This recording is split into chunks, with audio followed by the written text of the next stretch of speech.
Olá pessoal, saudações a todos e todas, espero que estejam todos bem. É uma satisfação estar aqui compartilhando esses conteúdos com vocês. E agora nós estamos no nosso terceiro encontro, na nossa terceira aula. Né?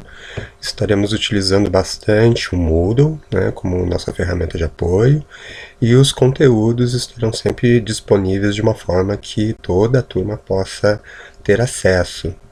Nas nossas duas primeiras aulas, nós começamos então a discutir e a ver a questão da história da cartografia, né, os seus principais elementos, para a gente estar avançando então para podermos dar conta, né, ao longo dos nossos encontros, das nossas aulas, de toda a nossa ementa. Então, seguindo, né, hoje no nosso terceiro encontro, nós vamos trabalhar e discutir um pouco sobre o conceito de cartografia. Né? A gente viu um pouco sobre a história dos mapas, a gente viu que esse conceito ele vem se transformando ao longo do tempo, né? Que ele é diretamente relacionado à questão técnica, né, e tecnológica, a fenômenos como a universalização das técnicas, né, então a cartografia vem se transformando muito, né, a cada ciclo técnico ela ganha uma nova característica, né, e agora nós entramos numa era da cartografia digital. Né. Hoje, então, o nosso texto de leitura obrigatória, que é o nosso texto de estudo, é um artigo da professora Arlete, né, professora da disciplina de cartografia, lá na Unesp, né, e ela nos traz um artigo bem legal, muito bem organizado, que ela faz essa revisão, né, a partir da perspectiva dela, do conceito de cartografia para hoje. Né? Então agora a gente começa a perceber as diferenças, por exemplo, do que a gente traz como bagagem, como uma noção de cartografia lá do ensino médio, e o que é a cartografia que a gente vai começar a trabalhar e a pensar junto, né, para a gente estar construindo esse conceito, mas como um conceito que nós, enquanto educadores, enquanto cidadãos, né, podemos nos apropriar dele. Né? Então é um conceito socialmente construído, né, que pertence ali a uma ciência específica, que é a cartografia, mas hoje, né, a gente pode também estar se utilizando dele. Então o artigo da professora Arlete nos faz então, essa leitura, né, da professora em relação ao que podemos então entender como cartografia hoje e quais são os principais pontos que a gente deve observar, prestar mais atenção, que foram transformações, né? O que mudou na cartografia e que caracteriza então ela hoje. Nossa questão-chave, então, é que a professora Arlete nos apresenta novos conceitos, né? Então, ela nos apresenta novas categorias para a gente estar entendendo e compreendendo a cartografia no nosso século. Então, ela nos traz principalmente três ideias, né? Três conceitos, três categorias que expressam, né, as práticas cartográficas hoje. Então, ela vai nos falar em comunicação cartográfica, algo que a gente já tem, né, discutido e observado nas nossas aulas anteriores.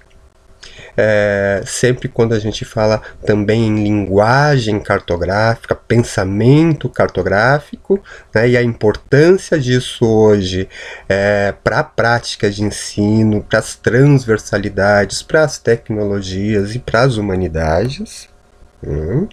E ao mesmo tempo temos dois elementos importantes também, né, que é a visualização cartográfica, ou seja, como nós visualizamos os dados, e a cartografia na web, que é a cartografia digital, né, nas plataformas hoje que nós cada vez mais temos acesso. Então vamos acompanhar a abordagem da professora Arlete, como é que ela nos traz, né, essa perspectiva de mudança. Primeiro, ela nos traz um conceito de cartografia, né, um conceito hoje universal, né, muito utilizado, que é um conceito ali da Associação Cartográfica Internacional, né. Então é um conceito muito comum que a gente vai encontrar aí na maior parte dos livros, dos manuais de cartografia, e que ali ele traz alguns elementos ainda que são parte de uma tradição de entendimento do que é cartografia. Por exemplo, esse conceito ele vai nos falar da ideia de arte, né, enquanto cartografia e associada a uma ideia, a um outro conceito que é a arte, a ciência e a tecnologia, né? E sempre associada ao que é a confecção, a construção, a produção de mapas, né? Então, esse conceito, né, ele nos traz essas ideias chaves, né, que nos permitem, então, ter uma noção, né, mais universal do que hoje entendemos como sendo a cartografia ou a ciência cartográfica. E como o mapa, né, é o produto final desse conhecimento, dessa relação entre arte, ciência e tecnologia, também tem uma definição, né, que faz parte desse conceito da Associação Cartográfica Internacional, que é o conceito também de mapa, né? Então é definido também o sentido, o significado do que em cartografia a Associação Internacional quer dizer como mapa. Então o mapa é definido como uma representação simbolizada da realidade geográfica, representações, representando feições ou características selecionadas, resultante do esforço criativo do seu autor. Então, o mapa é definido a partir de um processo, né, de construção de sistemas de representação que simbolizam, né, as feições, que repolizam o espaço geográfico e que é resultante, então, de um processo de criação. Por isso a gente percebe a força da ideia de arte, né, enquanto a criação de algo novo e não somente numa ideia, num sentido relacionado à reprodução, né, de coisas iguais, né, mas sim no sentido de algo novo. Então o mapa é também relacionado à questão de criação e arte. E quando a professora Arlete nos traz ali essa ideia de comunicação e visualização cartográfica, ela nos aponta ali alguns pontos que hoje são importantes, né, a gente levar em consideração quando a gente vai ou analisar um mapa ou, né, confeccionar, pensar os nossos mapas, né? Então desculpa. Entre esses 10 pontos, né, que a professora nos traz, ela aponta a questão da ideia de totalidade, né? A gente vai vendo que, né, diferentes autores que abordam cartografia vão trazendo também esse elemento, né, da gente pensar o processo cartográfico sempre que é um processo de representação, mas que ele não pode criar rupturas na realidade, né? Ele é uma representação de uma realidade total, né, de uma totalidade.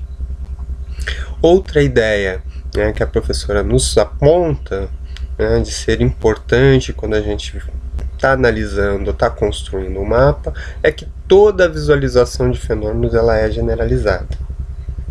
né? Então o mapa tem essa característica, né, de que nos permite generalizações. E essas generalizações, elas têm a sua característica de ser sempre proporcional a uma escala, né? Por isso que ele nos possibilita esse jogo, né, escalar. E outro elemento é a forma da visualização enquanto uma sugestão, né? Porque o mapa se coloca então diante dos seus limites, né, de representação, de artefato simbólico, de artefato de mediação de um imaginário, de uma forma de percepção da realidade. Então o mapa, diante sempre das suas limitações, ele é uma forma de sugestão, né? E essa é a relação entre o autor do mapa e quem vai, né, ser o receptor daquela mensagem que o mapa nos traz, daquelas informações. Outros elementos, né, que a professora Arlete nos aponta é que a visualização depende do contraste entre os elementos, né? Então, por exemplo, a questão das linhas e das cores, né, dos elementos simbólicos e dos vazios, né, quando apontamos ali a presença de um porto e também ocupando, né, uma área dentro de uma área de presença de água, né, presença de rios, presença de onde esse porto possa estar ali se localizando. Né? E a questão dos contrastes com as graduações de mudança, que é o exemplo clássico, né, que é a questão da graduação das linhas, né? E também da graduação de cores, texturas, né, que isso são elementos que vão ser muito explorados na cartografia temática. Né? E um outro elemento, né, seria a questão da visualização de partes em relação do todo, né, que vai criar sempre uma relação de equilíbrio dentro do mapa. Os outros elementos, né, que a professora Arlete nos traz é que os fenômenos são sempre de igual importância. Né? Isso quer dizer que a partir dessa relação de equilíbrio entre o que o mapa está mostrando, né, o que ele está representando como seus elementos, fica ali então estabelecido relações de igual importância, relações de equilíbrio. E todos os fenômenos eles têm as suas variações, por isso, né, a questão das diferentes formas de representar, né, graficamente, né, as variações dos elementos, dos fenômenos que são representados dentro do gráfico, do mapa. E a questão também que o ideal de toda expressão seria dizer que, no máximo, que uma economia de significados,